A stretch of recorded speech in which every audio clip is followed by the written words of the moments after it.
Alone as a person, I feel good that I've now had my first shot. To date, more than 122,000 residents have gotten their first shots and more than 66,000 their second.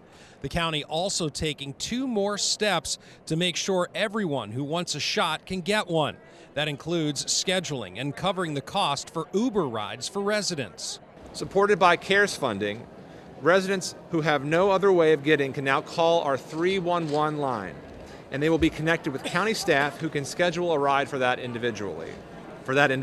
And for those who are homebound or maybe too at risk to leave their homes, the county health department and fire department are teaming up to send mobile vaccination units with a public nurse and EMT. We have not forgotten those individuals that are homebound and are unable to leave the home to receive a vaccine. And another way that the county is trying to help those that are having a hard time getting to these larger vaccination clinics like the one here in Timonium, they are looking into the possibility of setting up smaller clinics in neighborhoods around the county. We're live in Timonium tonight. I'm Lowell Melser, WBAL TV 11 News.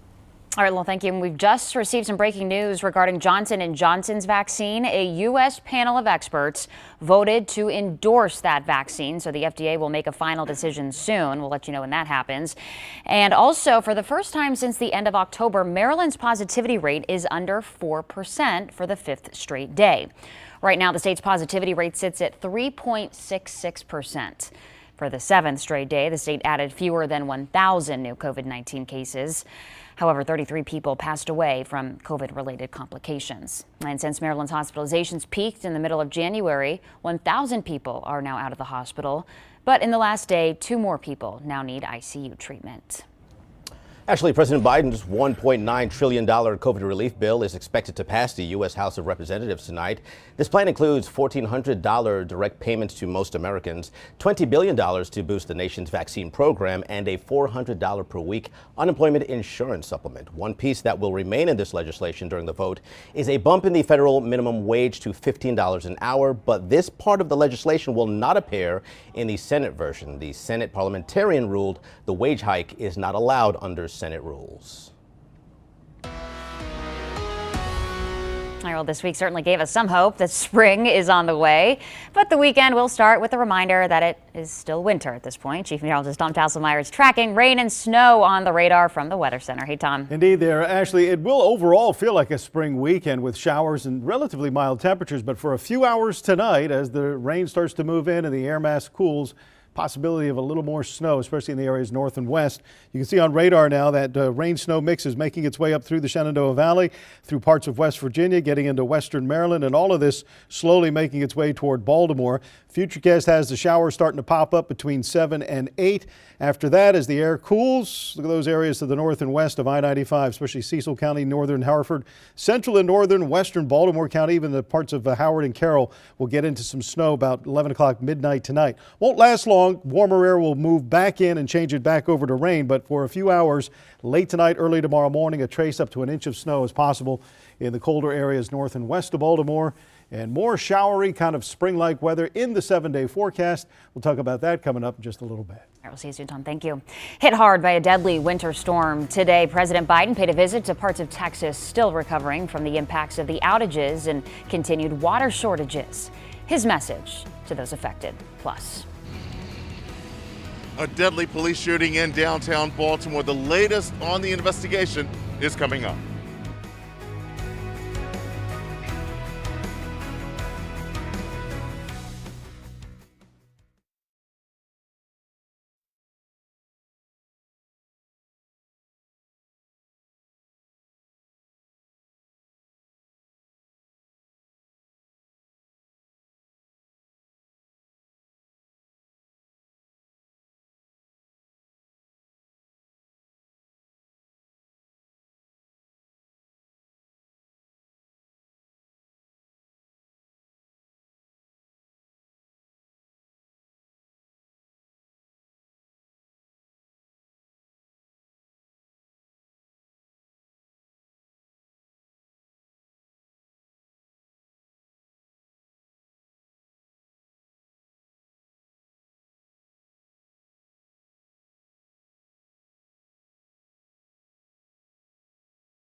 Tonight we're learning more about what led up to Baltimore police shooting and killing a man in the heart of downtown last night. Officers chased him down as a possible suspect from a shooting moments earlier in the Inner Harbor. 11 News I-Team reporter Barry Sims is live in downtown Baltimore with what we're learning about the suspect. Barry. Well, Andre, it is an ongoing investigation, and police tell us that 35-year-old Benjamin Tyson is the man officers shot. New details Friday on a deadly shooting involving Baltimore police officers. Baltimore police have identified the man killed as 35-year-old Benjamin Tyson of Baltimore. Investigators say this all started just before 9:30 Thursday night. Someone in the Inner Harbor area flagged down two officers at Market and Pratt Streets for help. Officers found a 23-year-old shooting victim. One officer stayed to wait for an ambulance. Other officers in the Inner Harbor area, following a description, went after the man accused in the shooting. Police say Tyson ran into the Harbor Park garage on East Lombard Street about a block and a half away. That's where officers confronted him. And while ordering that suspect to place his hands in the air while on the up ramp into the garage, the suspect turned around, produced a handgun, and attempted to fire that handgun. Police think the gun misfired. And our officers, multiple officers, fired at that suspect, fatally wounding that suspect, who expired at a local hospital. The commissioner says investigators have looked at footage from multiple police body camera videos.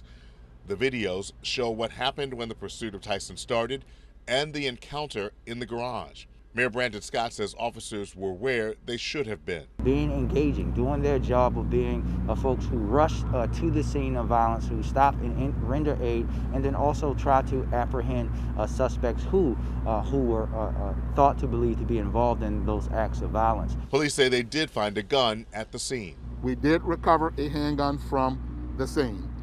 Recovering that gun from the ground was also captured on body cam footage. The officers involved are on administrative leave as the investigation continues. Reporting live from downtown Baltimore, Barry Sims, WBAL-TV 11 News.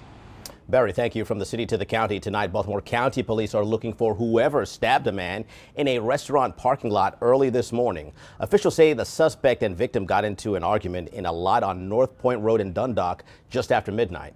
The victim is in critical condition at the hospital. Anyone with information should contact Baltimore County Police. Well, Baltimore County fire and rescue crews are trying to figure out what caused a car to crash into a bank today. The accident took place in the Green Spring Shopping Center in Pikesville just before noon, and this is how things look from Sky Team 11. You can see it here, where you could see the car crashed into an M&T Bank branch. Thankfully, no one got hurt. Now, your WBAL TV 11 weather forecast with Chief Meteorologist Tom Tasselmeyer. At BWI Marshall today, temperatures a little bit above average. We hit 49 degrees at, 3:29 in the afternoon down at the airport. Normal high today is at 48, so really not that much warmer than normal. Heading toward the end of February, beginning of March, normal high gets up around 50 degrees. It was chilly this morning, though, at freezing. Actually, that was right around midnight, as a matter of fact. And for the rest of the night, as the clouds thickened up a bit, the temperatures held steady or rose a few degrees with the increasing cloudiness that was coming in overnight. Current temperatures are in the low 40s near the Pennsylvania line, mid 40s in Baltimore, upper 40s down to St. Michael's, and over onto the eastern shore in Caroline County. 46 down at Cambridge right now, and 47 at BWI Marshall, just above freezing at Oakland, but 40 degrees in Frostburg, where some rain and snow is beginning to move in, coming up from the south and west. This is going to be a weather event that will be mostly rain, but a few hours of snow. In fact, radar is detecting snow down here in parts of Virginia and the higher elevations along and just west of I-81. And all of that will be pushing into Baltimore overnight tonight as this system passes mostly to the south of us, fairly weak, but able to push some moisture into some cool temperatures tonight. Off to the west, there's another weather disturbance that'll be arriving second half of the weekend. So this gives us some rain and snow overnight tonight, tomorrow morning. And then this one will start moving in and increase the chances for rain again on Sunday. So again, overall, the weekend features mostly rain, just a few hours of snow tonight. We track it on Futurecast, and you see between 8 o'clock tonight and midnight, we start to see the rain changing over to snow in the colder areas to the north and west of Baltimore, and primarily rain down to Annapolis, over to Cambridge, and down to Ocean City. But for a few hours, the snow will be coming down here, and as the temperatures cool a little closer to freezing, some colder surfaces up to the north and west might pick up a light accumulation of snow briefly. It'll be all rain, I think, though, by the time we're waking up tomorrow morning. Even as early as 2, 3 o'clock, it changes back over to rain, which means by 6, 7 o'clock, showers. And it'll be chilly, 30s to near 40. But the window of opportunity for a little bit of snow is primarily from, say, 10 p.m. tonight to about 2 a.m. in the morning. And again, not a whole lot, just a trace to maybe an inch in some of the higher terrain up there in northern Carroll County or up in northern Frederick County, and probably mostly rain here in the city of Baltimore. So tonight, kind of a messy, wintry mix. Temperatures dropping back into the 30s and light winds. Tomorrow, some early morning rain, then it tapers off midday.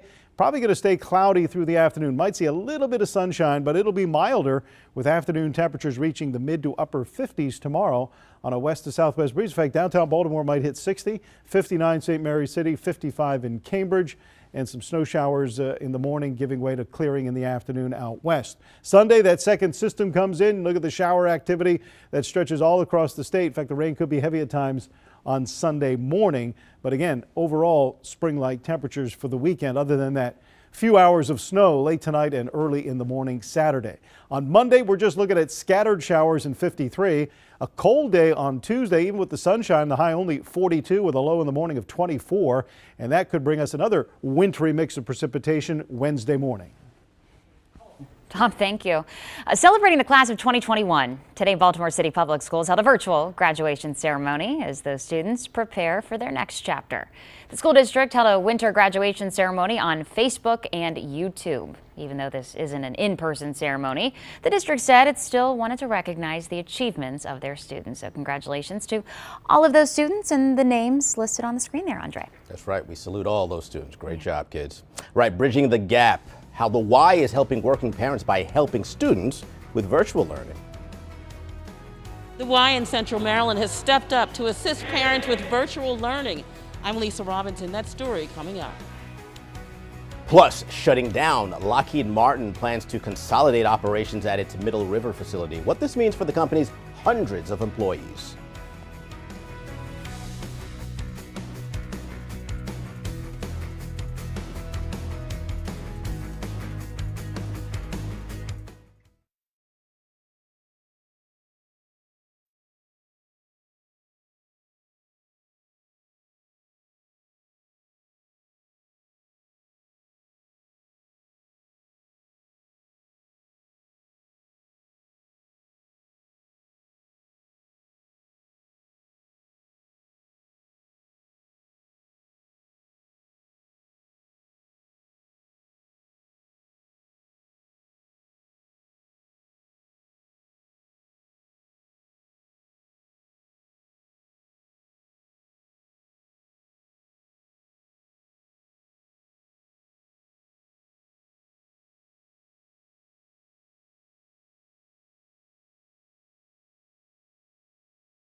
Most parents and students will tell you virtual learning hasn't been easy, but for parents trying to juggle school and work, finding help is imperative. The Y in Central Maryland created a program that helps parents work and children learn. 11 News reporter Lisa Robinson shows us how it works. This is the Y Academic Support Center on Druid Hill Avenue in West Baltimore. Once you get to the end of this white, we'll switch to another color. It has centers throughout Central Maryland, in Baltimore City, County, Anne Arundel, Howard, Harford, and Carroll County, serving 700 students. The students can be dropped off as early as 7 a.m. And they stay with us until as late as 6 p.m. Their parents drop them off with their devices for school. We kind of augment our schedule here to be aligned with their school schedule to ensure that they can log in to all of their synchronous learning and instruction. It says it's due tomorrow, but you can start it today. Y teaching assistants help students do their lessons, a tough task. In this room alone, there are students from 8 different schools. The students get lunch, snacks, and more. Point, releve, in. They got a lot of activities that we can do, like upstairs and downstairs. We stretch before we do free play every day so we can pull our muscles and get flexible. Brandon Imes says it's been a lifesaver for him and his son Noah. That was hard, trying to do that as a single parent. Trying to stay home, try to work, trying to stay on the computer with him. Yeah, that was very hard. It costs $250 a week to send a child here. Financial assistance is available on a sliding scale based on household size and income. Upstairs, come on, guys. Some students get a full ride, and demand for that is high. Because the reality is families were not prepared to pay for full day programming for their children who attend public school. The Y needs money so it can support more families, and it's asking you to donate so they can continue to be there for those who need them. So you got 1, 2, 3, 4, 5. Lisa Robinson, WBAL TV 11 News. All right, Lisa, thank you. The academic support centers will remain open for hybrid schedules. So far, only 3 students at its facilities have tested positive for COVID-19. The Y says it follows the Department of Health guidelines for informing impacted families and for deep cleaning. Well, that's great to hear, Ash. We love programs that encourage our kids. Still ahead on 11 News at 5, tracking the status of Congress's stimulus package. I'm Bree Jackson in Washington. Democrats are pressing ahead with their COVID relief efforts. What's in the bill, what's unlikely to survive, and the steps ahead.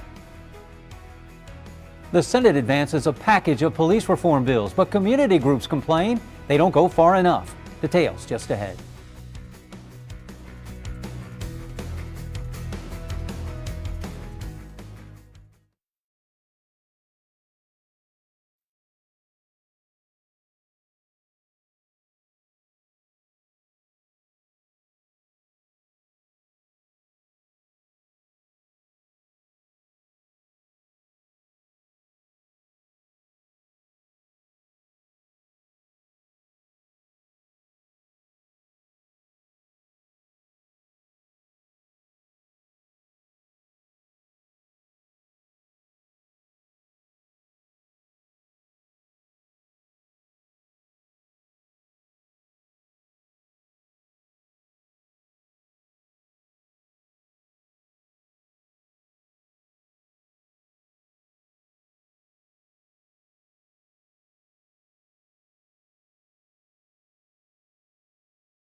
Live, local, late breaking.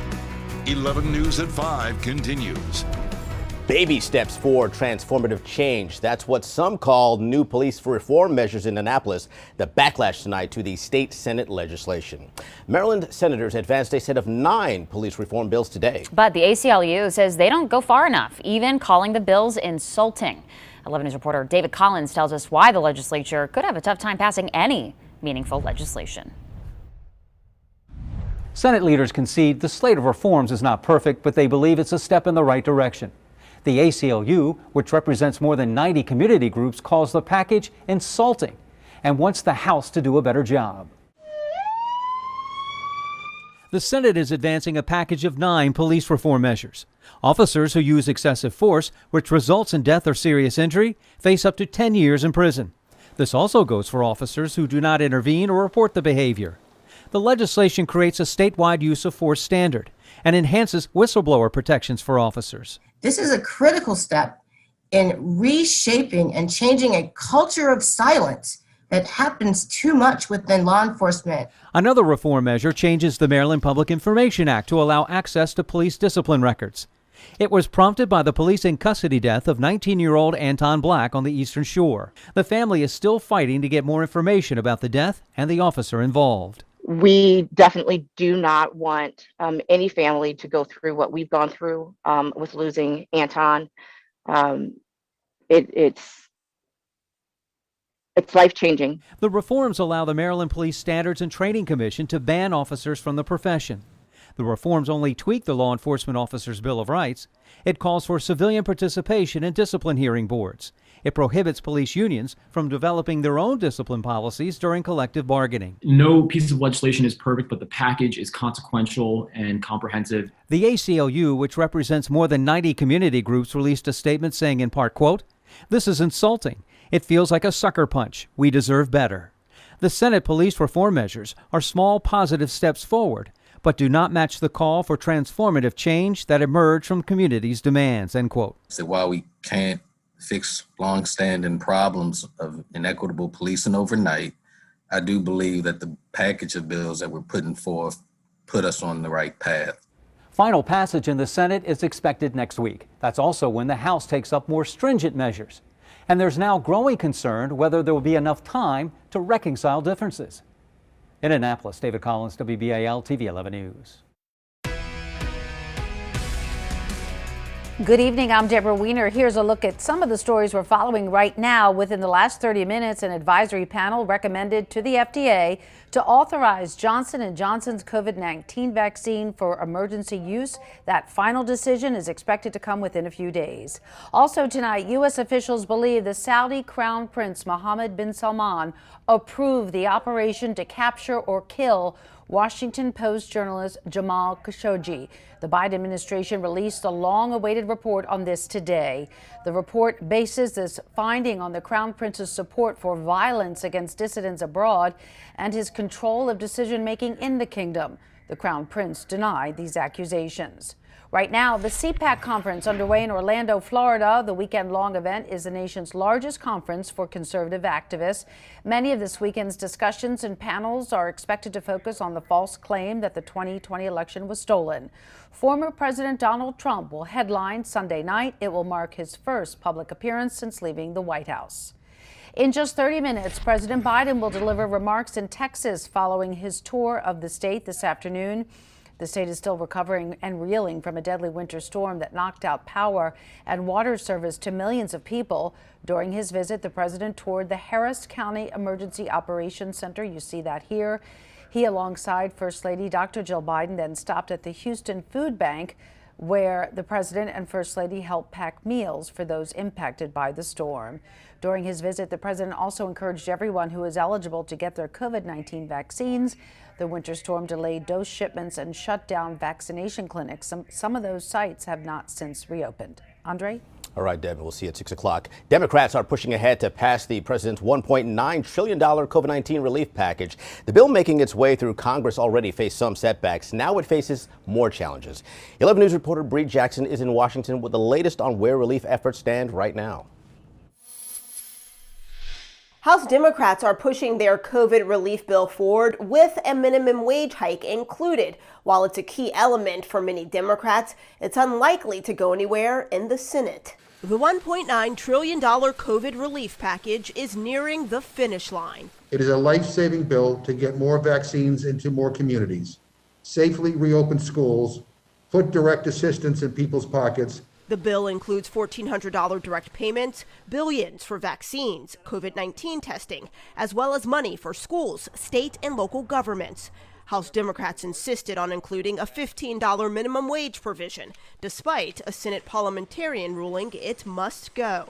To me, it's just more politics, and it's wrong because, in the Senate, it's not going to survive. The relief package faces an uphill battle in the Senate. Republicans argue the price tag is too high, while Democrats are looking to push the bill through with a simple majority.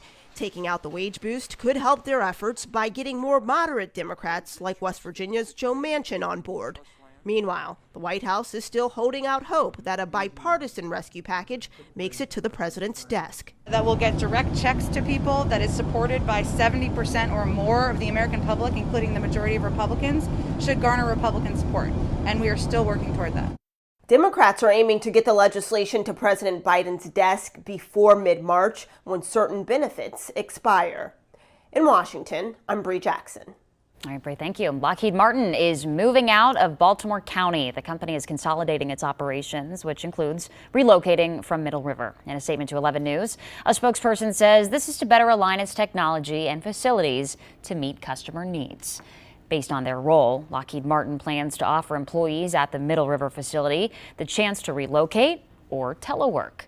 The facility supports small combatant and ship system programs. The transition gets underway next year. All right, Tiger Woods continues his recovery tonight from a serious car crash, but now he's doing it in a different facility. The reason? Doctors decided to move Woods to a new hospital to continue his treatment. Plus, hitting the small screen, the story of Billie Holiday's battle with the U.S. government is now available to watch online. The buzz it's already generating ahead of award season.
A new chapter in Tiger Woods' recovery. Tonight, the golf legend is at a new medical facility. On Thursday, Woods transferred from Harbor UCLA Medical Center to Cedars-Sinai Medical Center. That hospital is known for its sports medicine department. In a statement, Harbor UCLA Medical Center's chief medical officer called it an honor to care for Woods. Woods, as you know, fractured both the upper and lower portions of his right leg bone when his car rolled over Tuesday in Los Angeles. He told investigators he had no recollection of the crash. Investigators believe the crash was a pure accident. She certainly was a star in the jazz world, and tonight the story of legendary singer Billie Holiday's fight against the U.S. government hits the small screen. The United States versus Billie Holiday is now available to stream on Hulu. The film chronicles Holiday's struggles following the release of her classic anti-lynching song, Strange Fruit. It's the first film for singer Andra Day, first known for the song Rise Up. Her portrayal of the East Baltimore native Billie Holiday earned her a Golden Globe nomination. Creative salt box designs popping up all around Baltimore. I saw one coming into work this morning, actually. And 98 Rock's Justin Scott and Spiegel now have their faces on one. Look at this. Or should we say Justin Salt and Spiegel. The Broken Plate Company shared a photo of the salt box. And if you see the salt box, go ahead and send us a picture using the hashtag JSSS_saltbox. I'm not sure exactly where this one is. Have you seen it, Andre? Not yet, Okay. but I'm going to look for it. Yeah, me Justin too. Salt and Spiegel. I love it. Always good. Always good when it comes Especially from them. the poses, especially Yeah. Justin's thumbs up. I love that. Good stuff. Cute. All right, Maryland, My Maryland may be the state song for now, but the state could be singing a different tune very soon. The time is right to do it now. The efforts to repeal the state song in Annapolis and why lawmakers say now is the right time to move forward. And a mixture of rain and snow headed our way as we head into the weekend. We'll track that on Radar up next.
We continue to recognize Black History Month on 11 News at 5, part of our Project Community Initiative tonight, the Maryland State Song. A repeal of that song is on the agenda this legislative session.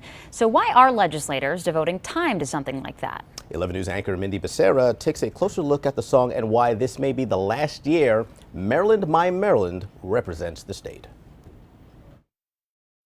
Maryland, My Maryland, the state song. You may have heard it at Preakness in the past and not thought much of it. It was written during the Civil War, and if you listen to all the verses, you realize the official song of the Free State is an ode to the Confederacy. Doesn't sit well with me at all. Speaker Adrienne Jones, the first female and the first black Speaker of the Maryland House of Delegates, is on a mission to get rid of the pro-Confederate song that represents the state she helps lead. Listen to some of the lyrics. The despot's heel is on thy shore, referring to Abraham Lincoln. Other verses refer to Lincoln as a tyrant and a vandal. A line in the final verse reads, "Huzzah, she spurns the northern scum," meaning the Union troops. The song was originally a poem written in 1861 after federal troops marched through Baltimore. Riots ensued and several people were killed, including the author's friend. James Ryder Randall, he was not even here when he wrote it, and he was a Confederate, and it was the Southern sentiment of the time.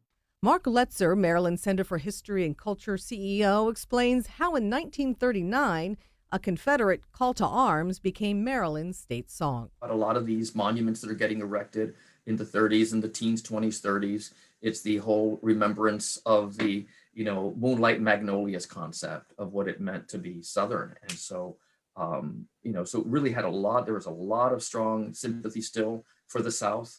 People that, descendants of families that had fought for the South were still here. Fast forward 82 years, and the song is still here, even after numerous attempts to repeal it. Speaker Jones says she's confident it won't be around much longer. The legislature is considering 3 bills to change it. And the one I see most promising is the one that does the repeal, and it has the Maryland State Arts Council coming up with a alternatives that more reflective of our times and not be offensive to any particular group. You may wonder, how has Maryland, My Maryland been the state song for more than 80 years?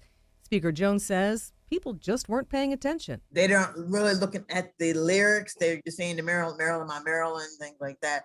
But because of there's more cognitive review or things that should be, because they always were, the time is right to do it now. Mindy Becerra, WBAL TV 11 News.